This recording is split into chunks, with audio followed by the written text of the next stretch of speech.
Who's your commander? Good luck. Equip. Move to combat. Resolves. Now, before you attack Does me, anyone have an answer? well played. Good game.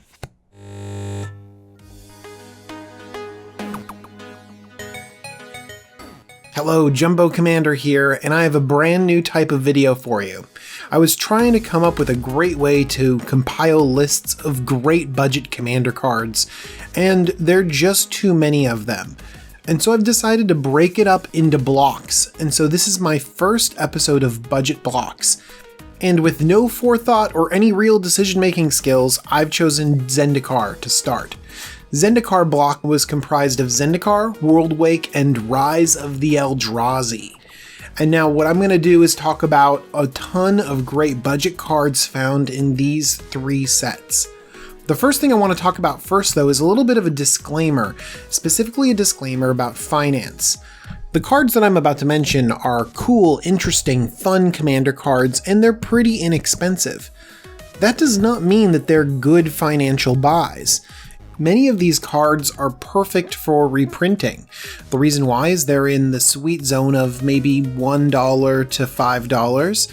That's a good value card, but not breaking the budget or throwing all the finances of a set out of whack.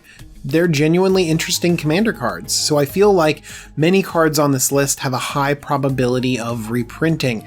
Specifically in commander sets, I think that a lot of the cards are too narrow to fit into a traditional standard reprinting.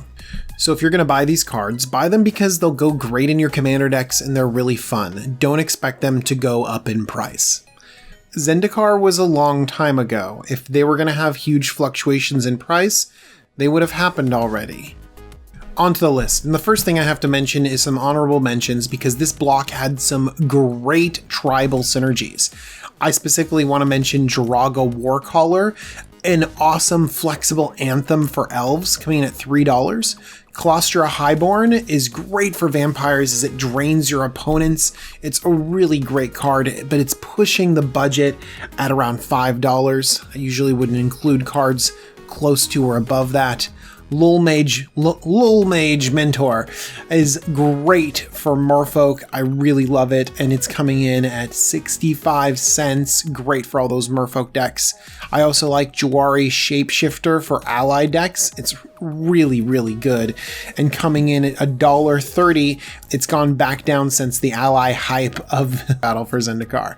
And lastly, the best tribal card printed in the set, Quest for Ula's Temple. That's right, it is an enchantment that facilitates your Kraken, Leviathan, Octopus, or Serpent tribal strategies and only coming in at $1.30. Now I'm going to move through some of these cards pretty quickly because they're pretty obvious. Starting off at just 35 cents, we have Terastodon, a classic reprinted several times, very inexpensive.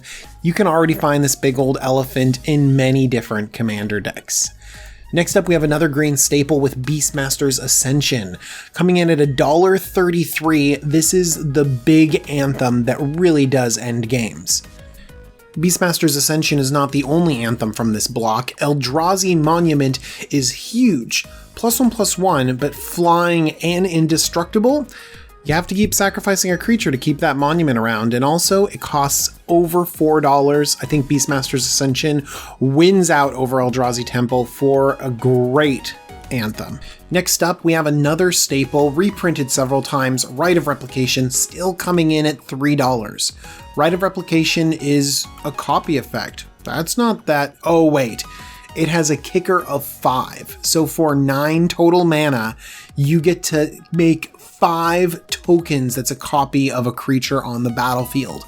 That is so broken. Rite of Replication goes crazy with Dualcaster Mage. Actually, with enough mana, it goes infinite. Same thing with Precursor Golem. If you just Rite of Replication Precursor Golem, you'll end up with 5 Precursor Golems and 22 Golem tokens. And if you Rite of Replication it again, you'll end up with a little over 4 million golems. It's spectacular. If you kicked Rite of Replication a Grey Merchant of Asphodel, you'll drain the table like crazy. Or if you Reaper King copy Rite of Replication, you can destroy 25 permanents. But by far, my favorite target for Rite of Replication has to be Biovisionary. It's the best. It is a very stylish way to win, and honestly, I don't need to talk about how great Rite of Replication is. It's in so many decks, and no matter how good it is, the reason why it's so low on this list is because everyone already knows about it. Let's start talking about some cards that are really defined from this block. And I think we have to start off with a tribe that defined the block, and that's allies. And one of my favorites is Turntimber Ranger. 3 green for a 2/2. When it or another ally enters the battlefield, you get a 2/2 green wolf, and you put a +1/+1 counter on the ranger. And so if you combine Turntimber Ranger with a card like Arcane Adaptation or Xenograft, the wolf that comes into play is actually another ally. Then that will trigger the Turntimber Ranger to produce another wolf, actually another ally, and keep going off like crazy. I mean, this is great. You can make infinite wolves, you can stop whenever you want because it's a May ability, and your Turntimber Rangers get huge, and they just gave us another card that goes infinite with it with Arcane Adaptation. But you know what? You don't need to combo into infinity. You could theoretically just copy the Turntimber Ranger or play other allies. Heck, Rite of Replication will put a ton of wolves and a ton of allies onto the battlefield. Next up, we have Royal Elemental. 3 blue for a 3/2 flying elemental, and this landfall ability is insane. When a land enters the battlefield under your control, you may gain control of target creature for as long as you control Royal Elemental. That means land drop after land drop are all individual control magics getting so much value. This thing can take over a board. I run Royal Elemental in my Horde of Notions deck. And you know what? My Horde of Notions deck has some pretty strict mana requirements, so I play quite a few fetch lands. It's not unusual for me to return Royal Elemental to the battlefield and crack a few fetch lands, just to sort of say, I'm winning now, you can come kill me. Next up, we have the Poor Man's Cabal Coffers, Crypt of Agadim.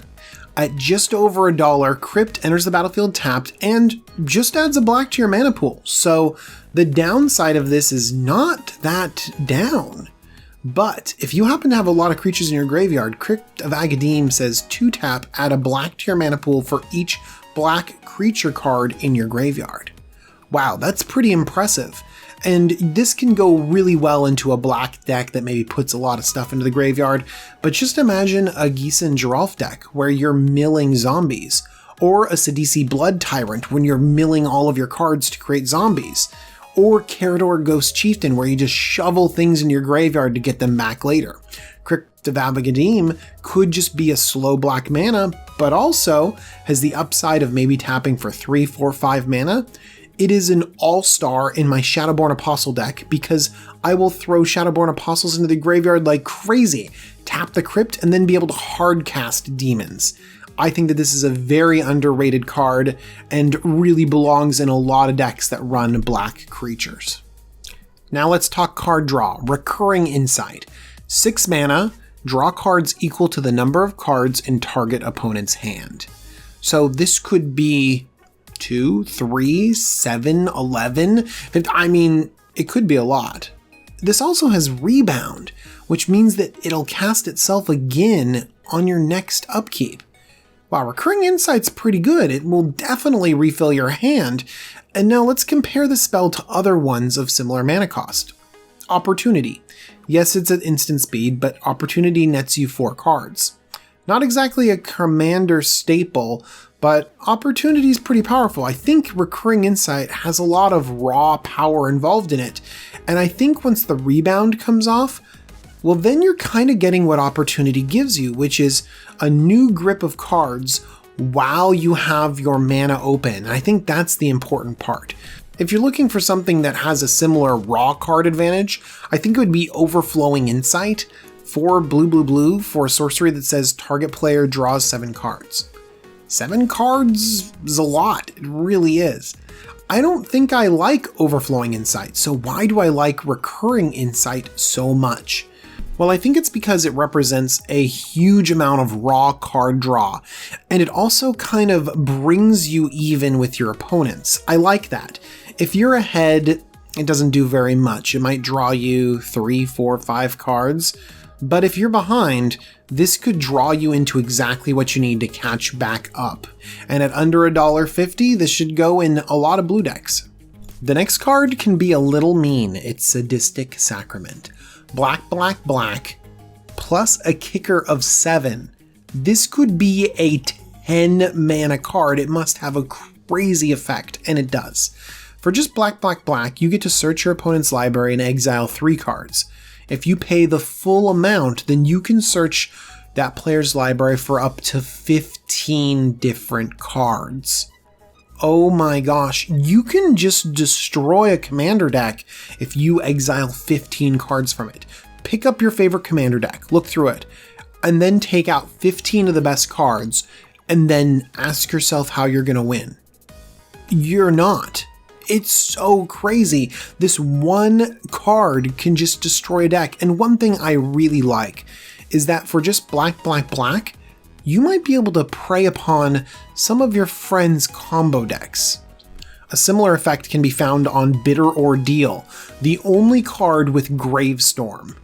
Bitter Ordeal is not a budget though, it's coming in just over $7. That Gravestorm though, it gives you combo potential. If you can loop a card to your graveyard and back again over and over again, well then the Gravestorm will allow you to Bitter Ordeal your opponent's libraries completely out of the game. And that'll cause you to win. We're getting spicier as we're moving down the list. Next up is Realms Uncharted. This is a powerful effect. It reminds you of Gifts Ungiven, which you might not know about because it's banned in Commander. Realms Uncharted does the same effect but for lands. At 125, you can basically tutor for 4 lands. 2 and a green, search your library for 4 land cards with different names and reveal them. An opponent chooses 2 of those cards. The chosen cards go into your library and the other ones go into your hand. The first strategy that comes to mind is that you don't care what they put in your graveyard. You're running Titania, Protector of Argoth, or you have a Romanop Excavator, or Life from the Loam, or Splendid Reclamation, so you have ways to get lands from your graveyard right back onto the battlefield. Or you maybe challenge your opponents with a little game. How about you put this combination together? Petrified Field. Petrified Field is great because it can return target land card from your graveyard to your hand, so it doesn't matter what they put in their graveyard. You can also get Wasteland, Strip Mine, and Cabal Coffers. Now what you really want is for them to put that Cabal Coffers into your hand. But the Wasteland and the Strip Mine, those are nice threats, aren't they? So here's what you say. You say, opponent of mine, you can give me Cabal Coffers and nothing bad will happen to you. But if you give me any other combination, you will lose lands. If you give me a Wasteland and a Strip Mine, you'll lose 2 lands. If you give me any combination plus a Petrified Field, well, I'll still get the Cabal Coffers, just a turn late, and I'll take out one of your lands for the inconvenience. Or you can do what I say and just give me the Cabal Coffers and maybe I'll Strip Mine an opponent. Now that's the kind of politics I really enjoy. But you might not even need to use those hard politics. Sometimes people just give you the lands you want anyways. Next, we have an ogre very close to my heart. It's Casull, Tyrant of the Cliffs. This taxation ogre is awesome. Whenever a creature an opponent controls attacks, if you're the defending player, put a 3/3 ogre creature token onto the battlefield unless that creature's controller pays 3. This 5/4 taxing warrior is awesome. You just invite people to attack you and just throw 3/3s out on the battlefield. In fact, you often encourage attacking in Casull decks. You run Fumiko the Lowblood or Goblin Spymaster, and you say, come at me, and then Casull will just puke 3/3 ogres onto the battlefield, and you'll have a crazy token army. I think that this chaos combat strategy is really fun and interesting. If you want me to build a Casull deck and put it on this channel, let me know in the comments down below. You know, Casull in the 99 also belongs, but for some reason it changes strategies. Instead of this combat chaos, it shifts towards control a little bit. Usually run alongside Windborn Muse and other taxation effects like Ghostly Prison, Casull kind of becomes a big Pellowfort ogre warrior. It's interesting to see the different ways that you can build this interesting legendary creature. We're coming down to my final few selections from Zendikar block. It's it that betrays. This huge Eldrazi is so powerful.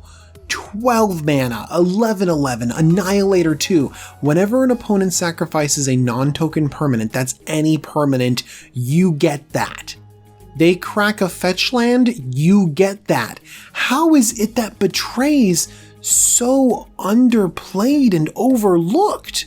It's coming in just at $3, and compare that to the other Eldrazi. Kozilek and Ulamog are just over the top expensive. I know that they're a little bit better. They're Indestructible or Annihilator 4. That is definitely better than Annihilator 2. But the swings that come in when you play It That Betrays is unbelievable. I just think the value is there when it comes to this card. Next up is a personal favorite of mine, and that is Thada Adel Acquisitor. This 1 blue 2/2 Merfolk Rogue has Island Walk, okay? And whenever Thada Adel hits your opponent, you get to just pick up their library and search for an artifact. Then you exile that artifact and you can cast it. So worst case scenario, you're exiling artifact cards that they'll never be able to play again. Best case scenario, you're stealing their soul rings, you're taking their lightning greaves. Best case scenario happened to me a little while ago, where I stole someone's Strionic Resonator, and then Strionic Resonated Thada Adel's trigger next turn, only to steal 2 more artifacts from them. Yeah, Thada Adel is a boss, and I love playing it in Commander, and at $1? Yeah, this is an awesome Merfolk Rogue. Next up is a card for people that love value. This is the best card for the least amount of money. We have World Queller, coming in at just 35 cents. World Queller is 3 white for a 4/4 avatar, and at the beginning of your upkeep, you may choose a card type. If you do, each player sacrifices a permanent of that type. Oh my gosh, this card is so good! Why don't I see this card all over the place?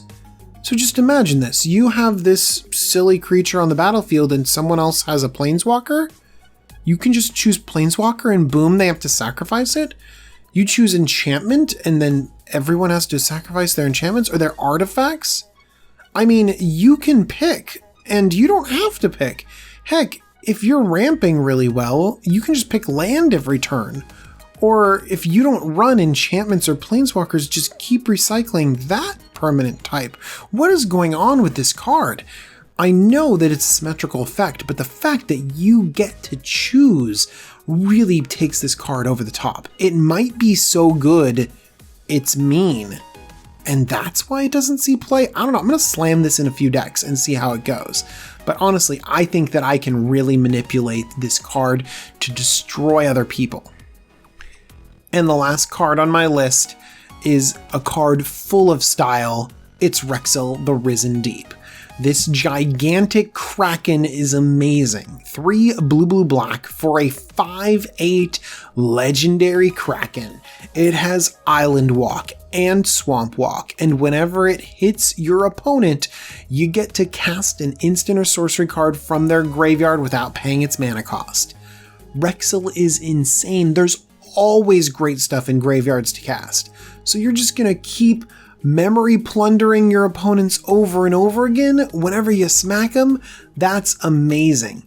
And there are always islands to island walk around, or you use an Urborg Tomb of Yawgmoth to be able to swamp walk in on your opponents over and over again. You know, this has me thinking of the Thada Adel that I loved so much. In fact, they really belong together in this deck. I could imagine a mixture of a deck where you're kind of using your opponent's resources. Maybe you're milling them a little bit, but it's not a pure mill deck. You running Geth, Lord of the Vault. Heck, this is a Kraken. Let's run Whelming Wave and bounce everything else except for our huge Kraken that keeps cracking in. And why not facilitate the awesome spells we can cast by Whispering Madness? Just keep cycling through their hands and then we'll get value out of their best spells. Rexel is amazing, and if you want me to build this deck, let me know about this one in the comments down below. And that's where I'm going to leave you today. I want to thank everyone that supports me. The people over at Patreon do a huge job supporting me. Thank you to all my patrons, but all of you do as well. Thank you for liking my videos, subscribing. Thank you for leaving comments and chatting with me, tweeting me on the Twitter or emailing me. I think you guys are all super great. Let me know if you want to see a commander from this video, or if you just even like this video or don't like it. Just tell me in the comments below and I'll make the kind of videos you're excited to watch.